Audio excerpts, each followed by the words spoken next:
Hey everybody, welcome back. Going to be doing another video today. This time we are going to be doing a little maintenance work on Caitlin's Audi Q5 TDI. So, not the most exciting thing in the world, but we'll be doing an oil change, fuel filter, and tire rotation. So, that's what we got planned for today. And let's dive into what I got. We got another order from FCP Euro for all of this stuff. I also have some parts for the Mark IV in this box because before I left for Tail of the Dragon, I ordered the stuff to do an oil change on that car because when I came back, it should have just needed an oil change. But now we know that we have more issues than just needing an oil change on that car. So, let's see here. New drain plug, brush washer. We are going to be using LiquiMoly's engine flush this time. I don't use this every oil change. I use it probably every third or fourth oil change. We're just gonna dump one whole container in this. It's pretty self-explanatory of how to use it. The directions are on the back. Fuel filter, which got demolished in the box apparently, but the filter itself is good, so we're all right there. And then oil,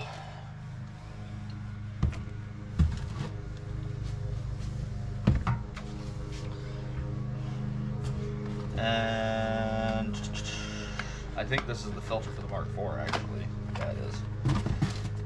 So here is the filter for the Q5 and a new O-ring.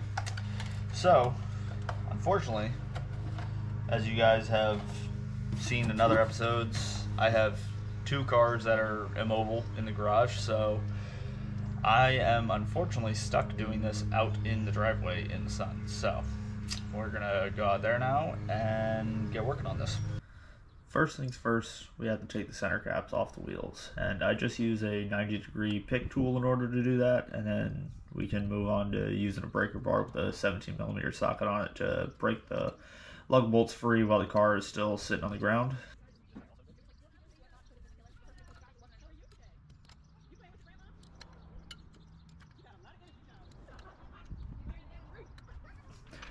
Then I went and got all my jack stands out of the garage as well as the floor jack and started jacking the car up. It seems like the loudest thing in the world is a floor jack on an unlevel paver driveway, but after annoying the neighbors, I typically just use the front pinch welds to jack the car up, and then I can put a jack stand underneath the rear pinch weld where the factory manual says you're supposed to.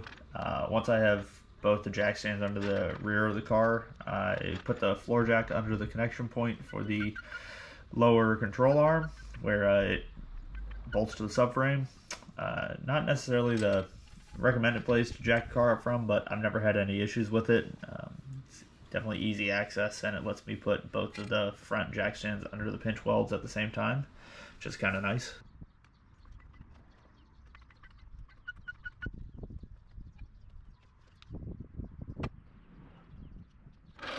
Once the car is up in the air, I went and got the LiquiMoly engine flush from the garage and dumped the entire bottle into the oil fill. The instructions on the can say to run the car but not drive it for 10 to 15 minutes, so I just set an alarm on my phone for 10 minutes and let it idle. While I was sitting there, I decided to go ahead and get the tire rotation out of the way, so I remember that I have this DeWalt electric impact, and it definitely sped up doing this a ton.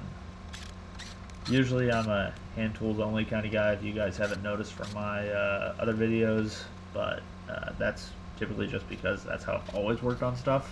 Growing up, I didn't have air or electric tools, so I just got used to hand tools, but using an impact for this definitely makes it a lot quicker. So the pattern I use for rotating tires is taking the front wheels straight back to the rears and then crossing the rears forward. So the left rear ends up being the right front, and the right front would be the right rear, and so on. So I'll put a diagram up so you guys can see that visually a little bit easier than me just talking through it.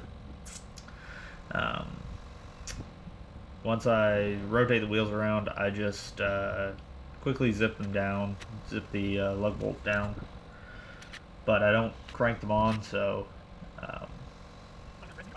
I can go back with a torque wrench and actually secure them properly. So I don't actually show it in this video, but I do actually go back with a torque wrench and torque them to 105 foot-pounds like you're supposed to.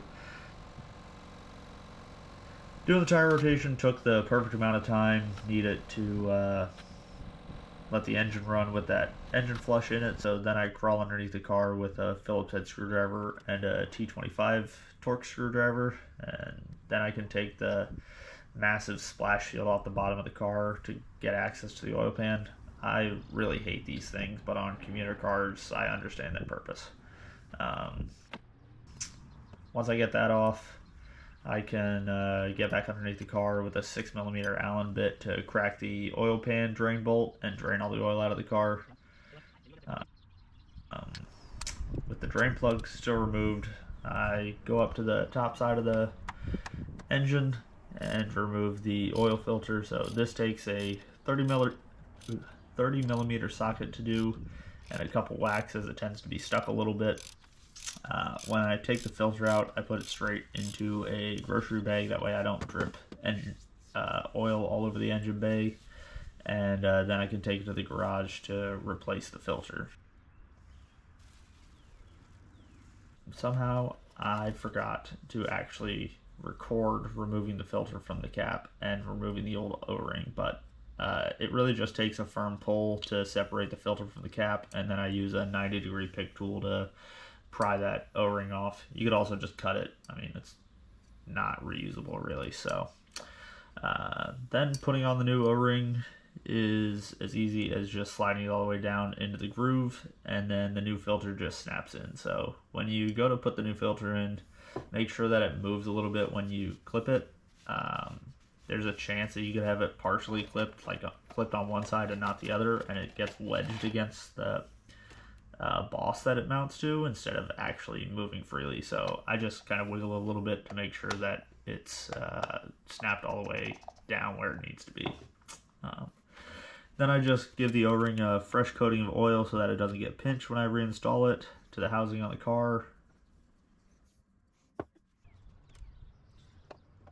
Then going back to the car, all you need to do is screw the oil filter cap on as far as you can by hand, and then you can switch over to using a ratchet and seat it all the way. And then the torque spec for that is just 18 foot-pounds, which pretty much is just tight.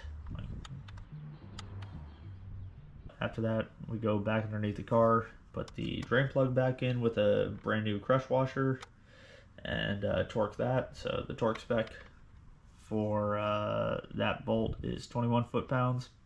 I try to keep it as clean as possible to have a good sealing surface, but it doesn't always prove the easiest thing to do to get oil to stop running out of the drain hole. There's always drips that will be coming out of there. So the only other reason I try to be clean is, you know, the more you can clean off, the easier it is to tell that you have a leak when you go to start it, if it does leak. But yeah. Then we just have to pour fresh oil into the engine. So the nicest thing about these LiquiMoly 5-liter containers is the pull-out spout that they have. So it makes pouring so much easier. But the capacity for this car for a filter change and a complete oil drain is about 6 3/4 quarts. So I typically just dump the entire 5-liter container into the engine, and then I can dump another entire 1-liter container, and then about half of the second 1-liter container that FCP Euro includes in their oil change kit is enough to get the system to be full. So the last thing to do is to check the oil level after doing all this, which the unfortunate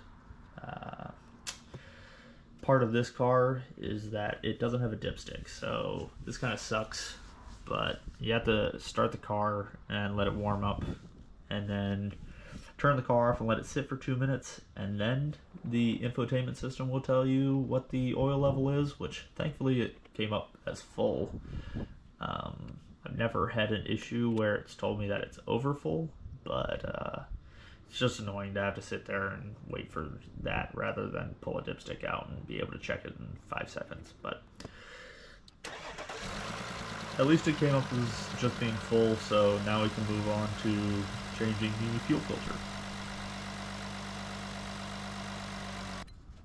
To remove the fuel filter from this car, we have to take off the entire panel from under the passenger side of the vehicle. So this panel has about 15 fasteners, and some of them aren't the most obvious things. So there's 5 of them along the outside edge that use an 8mm socket to remove, and then they actually have it's a pin to the center of a clip. So that takes the pin out, and then you have to use a screwdriver or just use your hands to pop all the clips out of the actual panel as well. And then the rest of the fasteners are 10mm sockets. So 2 of them are on the very rear. There's 2 that are down the center by the exhaust, which are the ones that I typically miss because I forget that they're up there. You have to lay underneath the center of the car to finally see them. And then there's one other weird fastener towards the front of the panel, and that's what I actually forgot this time that I was taking this panel off. So that fastener takes a flathead screwdriver to pull the pin out of the center of the clip, and then you can pop the clip out of the panel. So really, taking that panel off is the longest thing to doing this entire process. Once that's out of the way, there's 2 10mm nuts that hold a retaining bracket for the fuel filter to the actual car. So just unbolt those 2, and then you can pry the bracket off the car. The bracket tends to get stuck on the threads of the studs, which is kind of annoying, but you can wiggle and jimmy that bracket out of the car eventually. You might just need to give it a firm pull to get it to separate completely. From there, you'll have access to the fuel filter completely. Make sure that you have a container nearby to catch any fuel that will end up leaking out of the filter. I typically use old pasta sauce containers or pickle jars, something glass, to collect any of the fuel. And then you can use a pair of pliers to move the hose clamps down the tubing and then pull the hoses off the end of the barbs on the filter. So I start with the rearward connection. You can take that hose clamp off, pull the hose off the end, and then move on to the front connection. So when you take the rear connection off first, you can pull the filter back and down a little bit, which gives you easier access to that front hose clamp connection. My fuel hoses didn't want to release from the barbs, so I actually ended up using a flathead screwdriver to pry them a little bit. If you have to do this, just be careful. You don't want to rip one of those hoses. That will cause fuel to leak, and you'll have to go to the dealership or order parts online to be able to correct that, and it'll have your car out of commission for even longer. From there, all you need to do is swap the little foam blocks over onto the new fuel filter, and then you can put the filter back in the car. It's simply just the reverse of removal. When you're doing this though, make sure that you pay attention to the arrow that's on the filter housing and put it with the arrow pointing towards the front of the car. That's really the only key thing that you need to pay attention to while you're doing this.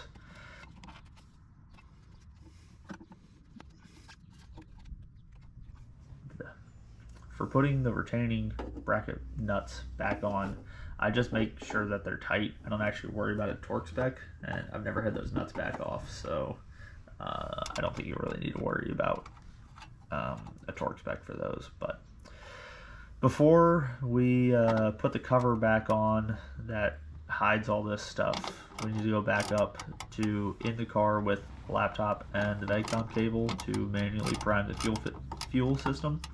You can technically skip this step, but you risk damaging your high pressure fuel pump, as you'll end up running air through the pump instead of fuel. So there's potential that you could damage it or burn it up even quicker, and high pressure fuel pumps, just parts alone, are not cheap, nor is the replacement procedure the easiest thing in the world. In order to cycle your fuel pump through VAG-com, you have to go into the engine module and then select output tests once that screen loads. Mine's a little slow. And once the pop-up comes up for your output tests, select fuel pump electronics from the drop-down, and then you can click start. So this will run your fuel pumps for about 30 seconds. You're going to hear the fuel pump running behind you. It'll gurgle, sounds like it's in your back seat. And once you run it and it completes, you need to do it a couple more times so that you basically run it for 90 seconds total, and that way you can make sure that the air is really purged from the system. And then while you're running this test, it's smart to double check that you have no leaks from the hose connections, and check underneath the car just to give it one last once over and make sure it's good. But as long as you don't have any leaks, you're able to go start the car up and make sure that it runs properly then. And as long as you don't have any issues from there, you can go ahead and fasten that entire panel back down, and we can put the car on the ground and wrap this all up.